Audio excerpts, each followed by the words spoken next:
Well, we welcome you back live here for the International GT Open. We are here for round 2 at SPA-FRANCORCHAMPS, the legendary circuit home, of course, to the Belgian Grand Prix.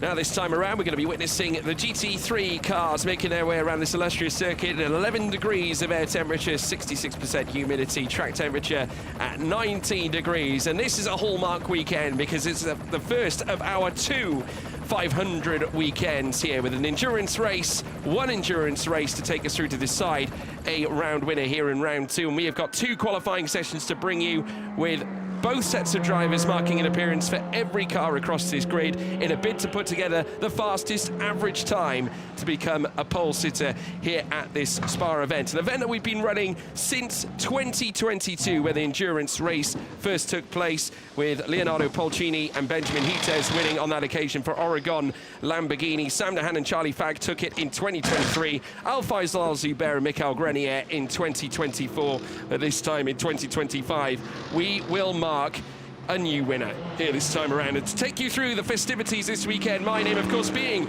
George Morgan. Joining me in the commentary box, returning after joining me for this race this time last year, is the one, the only, Ewan Dunlop. Welcome back, Ewan. Thank you very much, George. Absolute pleasure to be here, as always. You can't come to Spa and not be just your mouth drops when you walk in every single time, doesn't it? It's the absolute mecca of motorsport. And what a weekend we've got. So 2 qualifyings today, the big 500k race tomorrow, thriller last year. And so far in the championship, we just look at the table. What a season after a couple of races in Portimao. 7 points only separating the top 5 teams. And there is the big double points, of course, this weekend. So this will be massive leading into round 3 at Hockenheim, which comes up next. And just one interesting stat that I picked up from the last round in Portimao. Nobody managed to get on a podium twice overall. You had Ravesh and Cairoli, who's not here this week, and we'll come on to that in a minute, in the number 11 taking a win, as well as James Kell and Gene McDonald. Haase and Reicher picked up a second, as did Porter and Meakin. And Ebsen and Leben picked up a 3rd place on the podium, as did Schiller and Bartone. So nobody doing 2 fantastic races. It means a wide open championship through round number 1. But yeah, double points today, going to be absolutely huge. We've got some housekeeping to take care of, Ewan Dunlop, as well, because you mentioned Levente Ravesh and Matteo Cairoli taking a race win back at Portimao. Well, a change in the wings at Motor Park. They bring in the full-season driver, Maximilian Goetz, who is, of course, a former DTM champion. What hasn't he won here as this Maximilian Goetz character? This German driver who comes in after taking part in British GT back in 2024 with 2 wins that season. Also taking part in the 24 Hours of Nürburgring in SP9 class, finishing 2nd in 2022. DTM champion in 2021. He has also taken part in the Blancpain Sprint Championship in 2024, becoming its champion that year, and GT Masters champion in 2012. Formula BMW champion in 2003 as well to boot. He marks his debut appearance here this weekend, his first appearance here this season, I should say, in the International GT Open here at Spa. There is Easterland Audi. They are back again as well this campaign, the reigning champions in their own right, looking to pursue yet more championship gold. But of course, we've got to look at everyone else on this grid. We welcome Rinaldi Racing to this championship as well, with Christian Hook and Felipe Fernandez. Of course, Christian Hook, a GT Winter Series driver from last year, taking 4 podiums. Asian Le Mans as well back in 2021, winning that championship with 3 wins. And, of course, taking home subsequent podiums as well off the back of that. With Felipe Fernandez, the German, as well, taking part in Prototype Cup Germany, I should say, last year, finishing 5th there with a win and 2 podiums. Taking part in the 24 Hours of Nürburgring in SP9 class in 2023, finishing 1st there as well. And ADAC 24 Hours of Nürburgring SPX class in 2021, coming 2nd in that. A winner in 2020, a winner in 2019, and a winner in 2017. A truly illustrious record for the Rinaldi Racing team that comes in here this weekend. Of course, they'll be embracing the Ferrari 296 GT3, as well as we run on board, incidentally, with the car belonging to Levente Ravesh and Maximilian Goetze. Also, we've got to talk about Johor Motorsport Racing as well, bringing the Corvette Z06. 13 times we've seen a Chevrolet Corvette win here in the International GT Open, and it's great to welcome them back as well here this time around with Prince Abu Bakar Ibrahim as well, representing Malaysia.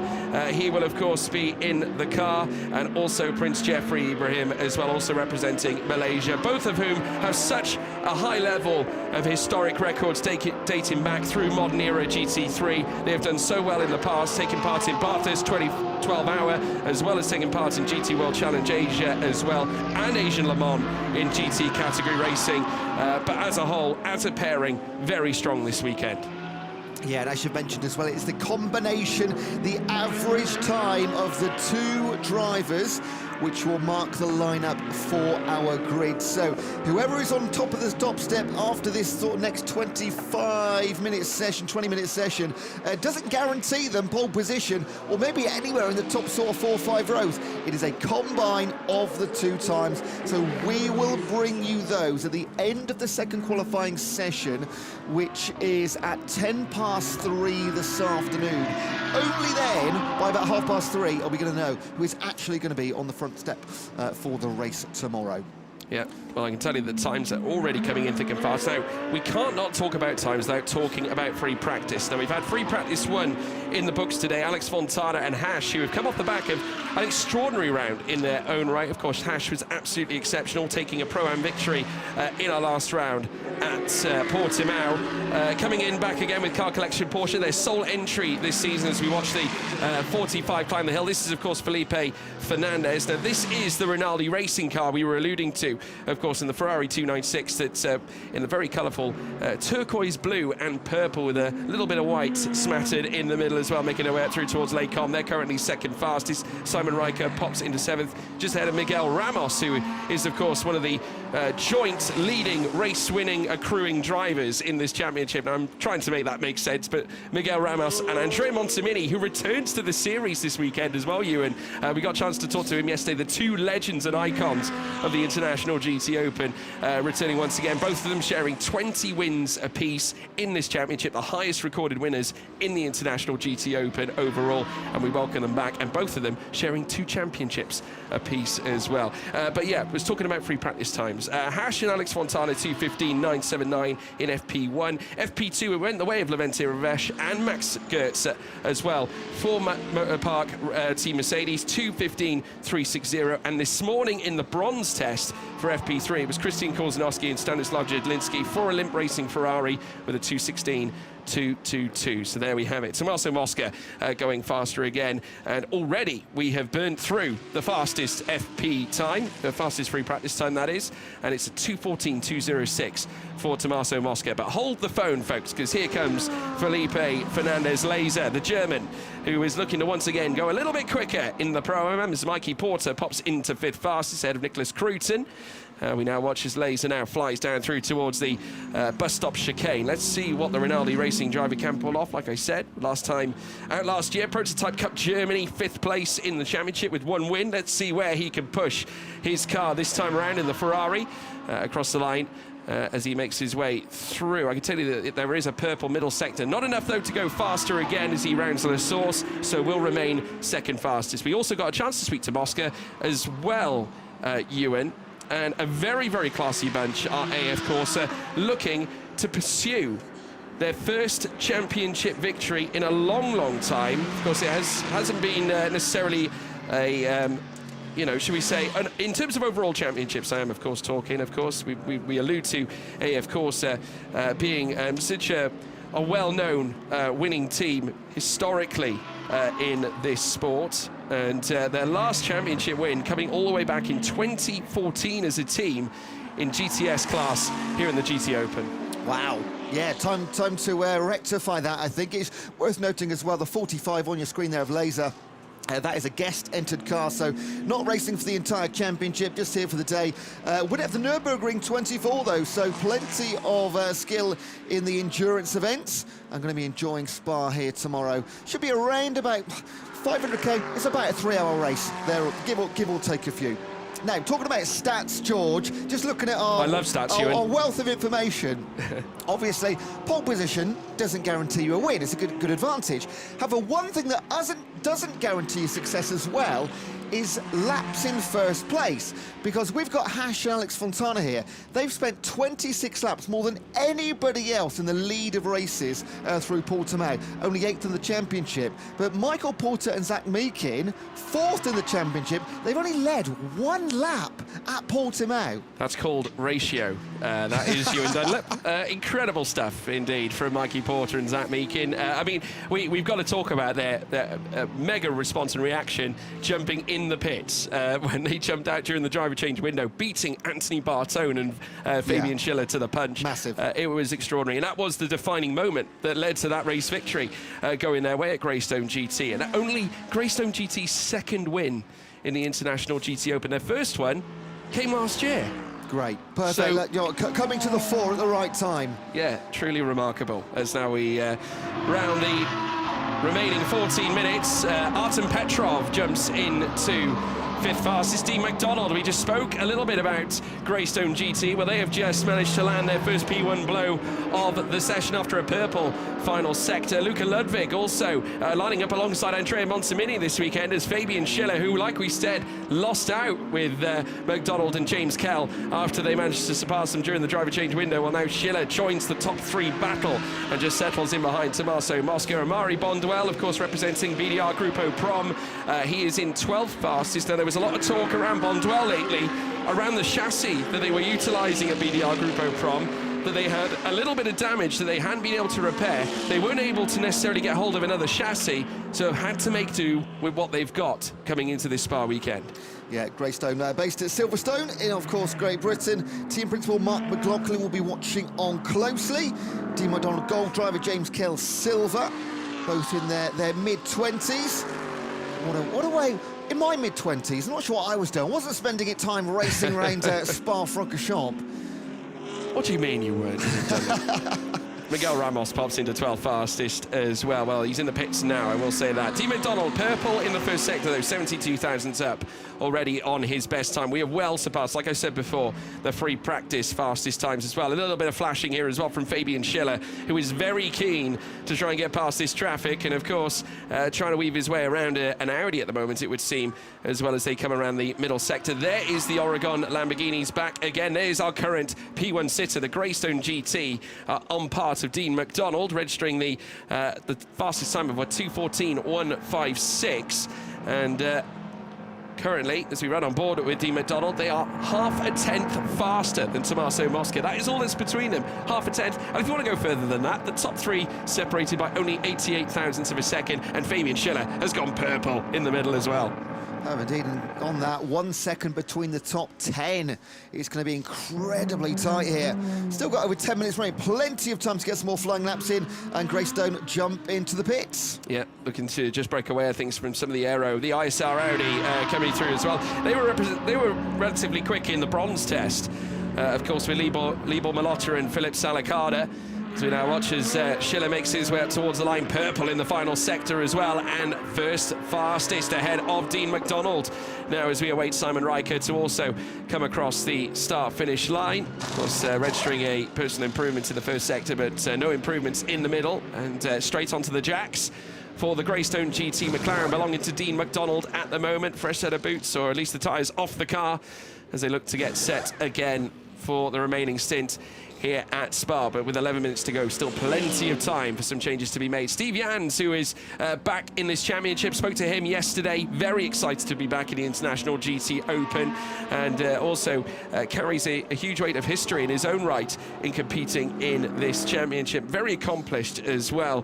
His general business is as he works in construction, works in big property developments, and in his what he likes to do on the weekends is race GT3 cars, which who's to turn him down from doing something like that? But comes here alongside Aaron Walker, who hails from Hereford, or Herefordshire, and now racing this weekend. And again, this pairing was very, very quick, coming through the realms of free practice in their own right, and were very quick during the bronze test as well. But representing the Pro-Am class with Recent successes for Steve Jans, being third in Pro-Am in the GT Open in 2023, and also taking part in 2022 as well. And we welcome him back after a couple of seasons break, back here in 2025 since prior to the GT Open, has taken part in the VLN SP9 Pro-Am Championship, winning that championship in 2019 and also taking part in it since 2013 as a whole. Was also in the Dubai 24 Hours in 2013, also the Blancpain Endurance Cup in 2011 with one Pro-Am win, and taking part in 2013 as well. There's the BDR Grupo Prom belonging to Amari Bonduel, just up on the jacks at the moment. As we now watch as Schiller once again makes his way down through towards the bus stop chicane. Now might be looking to come into the pits this time. Last lap wasn't anything necessarily very fast, and indeed he does, as Dean McDonald makes his way back out onto the circuit. So roles reversed, Schiller comes in, McDonald goes out. Now coming back to those double points this week, and we said there's 7 points between the top 5, and naturally for a win in GT Open, 15 points for first, 12 for second, 10th for third. However, it's going to be 30 points for a win this weekend, which is going to set up, there's an 8-round series, closing out in Monza with another 500 race with double points, of course, but it sets you up for rounds 3, 4, 5, 6 and 7 hugely. And of course in the Pro-Am and the Am and the teams in groups, 10 points for a win, 8 for second, 6 for third, down to 2 and 1 in the latter stages. Well, we've got the 2019 Pro-Am champion, Valentin Pierberg, lining up for a qualifying run as well. Here he is now, coming up through towards Les Combes in the familiar Mercedes AMG GT3 that he tends to helm here in this series. And we speak about drivers improving. This is another one that's improving as well. Pierberg, of course, going on to win the 2019 championship with Tom Onslow Cole alongside him too, as they now come downhill through towards Rivage. And now heading down in towards Jackie Expend, before then descending through Pouhon. Steve McDonald's time is the one to beat of a 2:14.156. Fernandez currently sat as the highest of the Pro-Ams at the moment. That is certainly the time that Valentin Pierberg is going to be looking to beat, as Miguel Ramos, the 2-time champion of the GT Open, moves his way into P8 for Garage 59. And within 9/10 of a second of McDonald as it stands. Of course, he's going to have Mark Sampson alongside him ahead of the race coming up later on this weekend. As I said, 20 wins in the hallmarks of history overall for Miguel Ramos, equaling, and the very same with Andrea Montemini, also a 2-time champion in this series. They are the most successful drivers in this championship. We caught up with Andrea as well, also a former Formula One driver in his own right, and has gathered all his experience, his legacy as well, loves taking part in the International GT Open, remarked that his most favourite moment in this series was winning the championship back in 2008. It's some great chats yesterday. You got to do them. I got to sit back and enjoy and listen. It was absolutely fantastic. Now, I've not seen a purple sector time for at least 3 or 4 minutes now. Track temperatures are still rising. Air temps up to about 12. We started at around about 10, 11. So we are into our last 7 minutes of qualifying. Almost every single car is out on track. Steve Jans on his out lap. Only Heiko Neumann is in the pits right now. A couple of personal bests from Felipe Fernandez. He's into 4th position, of course, in that guest car, the 45. But things need to start happening soon. There's going to be a change. There's our purple sector. Fernandez in the guest car, 0.29. Got a little bit of traffic there to deal with, though, and this is not ideal. Oh, my goodness.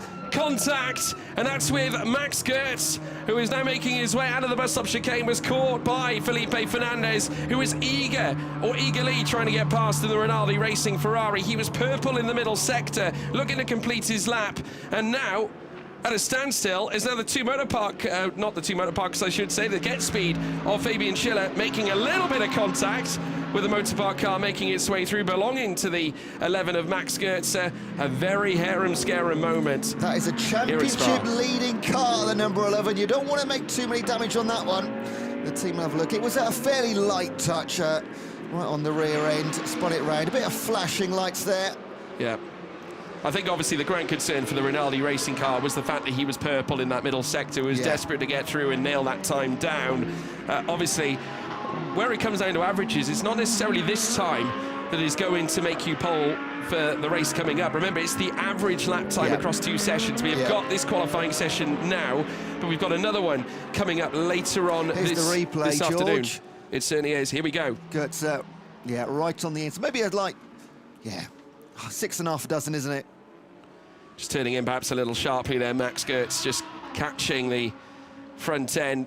Very tight to the inside on the escape coming out of the second part of the chicane was the 45 Rinaldi racing car belonging to Felipe Fernandez. But this is the moment on board with Max Gertz just getting spun round after they got tied up together, and unfortunately it brought the Rinaldi racing car to a thundering halt as Gertz then made contact with Fabian Schiller on the escape coming out of the second half of the bus stop chicane. But yeah, I'm sure the stewards will be taking an in-depth look at that one as time goes on. Here's our current P1 sitter, Dean McDonald, 2:13 now and a 0.6, and he's purple again in the first sector, 37.909. They have not missed a step since Portimao, it would seem, Ewan. One win in, and they're feeling yet more confident, but it looks like they're slowing down now. They are, and also on a purple is their speed time, 270 kilometres an hour through the speed trap. That is the fastest by any other car. It's absolutely flying. That is why it's on pole position. And that is not a racing lap, is it? They've pulled up, I think, at this point. I think, obviously, perhaps a little error, maybe getting caught in a little bit of traffic in the first sector. Despite being purple in that first sector, Dean McDonald feeling the need to just lift off, I think, a little bit. So don't be alarmed just yet, folks. I think just getting himself teed up for a second run at it again, as we now watch as Mikey Porter makes his way out of the final chicane at bus stop. Currently on a personal improvement in both sectors as well, so this could very much leapfrog him up inside that, well and truly inside that top 10. Does a little bit more than that, goes second fastest with green in all 3 sectors. So a very grand display from Mikey Porter, but he is still outside of the spectrum by over 5.5 tenths of a second. That's huge, isn't it? Only one car sub 2:14, so Dean McDonald, he's really laid one down there. You'd imagine if he didn't, he have to go back out again, and he'd probably still remain on pole position. Over half a second to the rest of the field. Only half a second between second and ninth as well. That's the kind of size gap we've got. Yeah, remember, of course, like I said, we've got qualifying session 1 ahead of this average lap time being sent out. We will be back again for the second group heading out. That will be, of course, the second drivers of each car heading out onto the track at 20 minutes past 3 later on. That's local time this afternoon. Now, hold the phone. Simon Reicher, fastest now in the first sector, 31 thousandths faster than Dean McDonald at the very top of the shop. So now the Audi R8 LMS are going to add its own iron into the fire for Easterland Audi, who are, of course, champions, and very much enjoyed the team's championship title not too long ago. Simon Reicher and Christopher Haase then becoming champions in their own right, were involved in one of the most extraordinary finishes of the GT Open 500 going back to 2023, where of course they took the sword to Sam Dahan and Charlie Fagg with an exceptional battle leading through towards the bus stop chicane on the very final lap of the race. It would eventually go Optimum Motorsports way, so you could say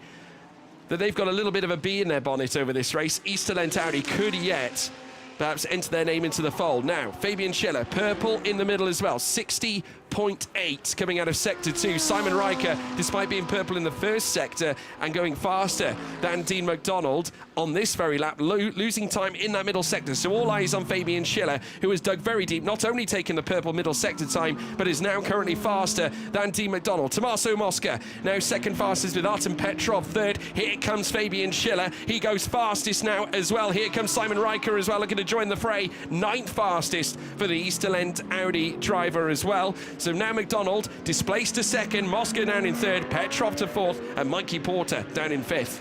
Brilliant finish. Also going to bring in here the AM competition, currently being led by Mark Sansom of Britain and his Portuguese teammate Miguel Ramos, a win and a second place in class in Portimao. They're currently 13th overall with Miguel, the very experienced Miguel Ramos at the wheel, and Stefan Trubadini in second place, 16th overall AM in class.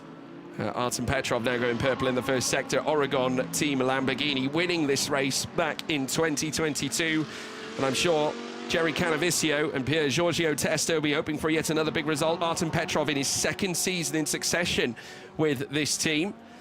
and looking to go a little bit higher. This time around, they've yet to hit the heights of what they did back in 2022. Remember winning that championship, the Driver's Crown, with Leonardo Polcini and Benjamin Hites. So they haven't been too far away from extra success as well, despite taking the Teams Championship and the Drivers' Championship back in 2022. They did, of course, take the Teams title last year as well. So Artem Petrov has, of course, been familiar with success. Unfortunately, though, losing time in that middle sector, 1.8 off the spectrum. But more to come, I'm sure, for Oregon in the near future. But the checkered flag has come out, and still, it's Dean McDonald out on top, higher than Schiller, at least for now. Yeah, Artem Petrov there, a purple sector in sector number 1, but cancelled the lap later on. 4th in place overall for one of the 2 Team Oregon cars.